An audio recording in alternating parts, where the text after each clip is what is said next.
মাত্র একদিন হলো, আমাদেরকে একটু সময় দেন, বুঝি তারপরে প্ল্যানিং নেব ইনশাআল্লাহ। তা আপনারা এটা কাজের মধ্যে দেখতে পাবেন ইনশাআল্লাহ।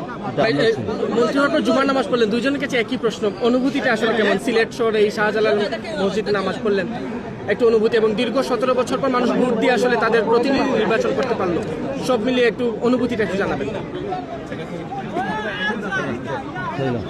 অনুভূতি হ্যাঁ এই ঠিক আছে। অনুভূতি বিশেষ কিছু না, এইটুকুই যে আল্লাহ রাব্বুল আলামিনের কাছে শুকরিয়ার কোনো শেষ নাই।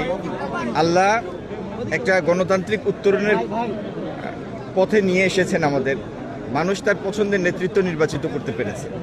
সেই সাথে আমাদের কাঁধে যে গুরু দায়িত্ব এসেছে, যে সিলেটের পক্ষ থেকে আমরা দুইজন মন্ত্রিসভায় আছি, এই গুরুর দায়িত্বের বোঝাটা আমরা প্রতি মুহূর্তে অনুভব করি, এবং যে কারণেই এখানে আনন্দ উচ্ছ্বাসের কোনো সুযোগ নাই।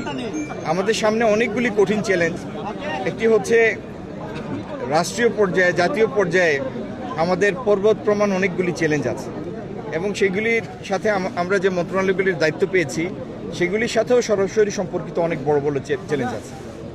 দ্বিতীয়ত, সিলেটের যে পুঞ্জীভূত সমস্যা, কর্মসংস্থানহীনতা, জলাবদ্ধতার সমস্যা, মাদক, অনলাইন গেমলিং সহ পর্যটনের অবকাঠামো নির্মাণ করা, এরকম বহু চ্যালেঞ্জ আগামী দিনে আমাদের সামনে আছে।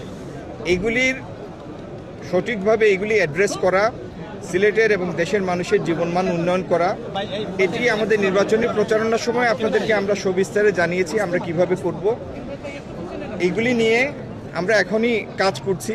কাজের ফলাফল আমার আগে মাননীয় মন্ত্রী আরিফুল হক সাহেব যেটা বললেন, যে আগামী দিনে আমাদের কাজের মধ্য দিয়ে আপনারা আমাদের এই চেষ্টার প্রতিফলনগুলি দেখবেন ইনশাআল্লাহ। বাণিজ্য মন্ত্রী হিসেবে সবচেয়ে বড় চ্যালেঞ্জ কি দেখছেন? কারণ দেশের অর্থনীতি তো গত 17 বছর 2 যুগ ধরে একটা অচল অবস্থা ছিল, কি চ্যালেঞ্জ দেখছেন? গত 1.5 দশকে দেশের যে ইনফ্রাস্ট্রাকচার ছিল, যে স্ট্রাকচারটা ছিল, ইকোসিস্টেম ছিল, এটা ধ্বংস হয়ে গিয়েছে। ব্যাংকিং ব্যবস্থা বিপর্যস্ত হয়ে গিয়েছে। অর্থনীতির মধ্যে যে গতি সঞ্চারের একটা উদ্দীপনা থাকে, আপনি বিনিয়োগের অনুপস্থিতিতে সেই উদ্দীপনাটা অনুপস্থিত। আপনার দেশটি তো কোনো শিল্প উন্নত মানে প্রতিষ্ঠিত অর্থনীতির দেশ না, আমরা একটা বিকাশমান ডেভেলপিং কান্ট্রি। সেইখানে প্রতি বছর প্রায় 20-22 লাখ লোক কাজের বয়সে ঢুকে, ওয়ার্কিং এজ পপুলেশনে আসে। তো সেরকম একটা দেশে 22 লাখ লোকের কর্মসংস্থানের ব্যবস্থা করতে হলে কত $1 বিলিয়ন ইনভেস্টমেন্ট দরকার। তো এই